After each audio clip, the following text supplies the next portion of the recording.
How much patience do you have for a slow first episode if the rest of the season ends up completely pulling you in? That was exactly my experience with this one. The first episode is heavy, slow, and way too self-important. It moves like the creators wanted to test whether you even deserve to keep watching. And honestly, that is where a lot of people could drop it. But if you stay with it, the season starts playing a very different game.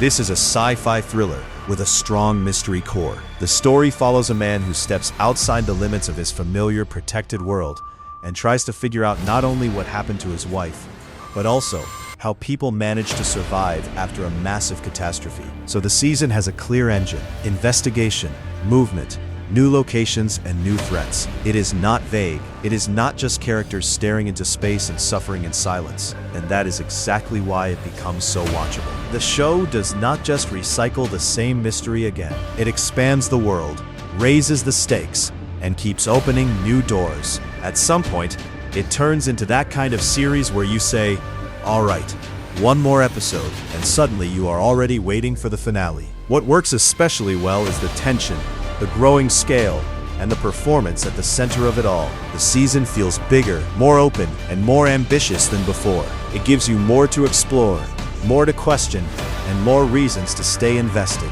But let's be fair, it is not flawless.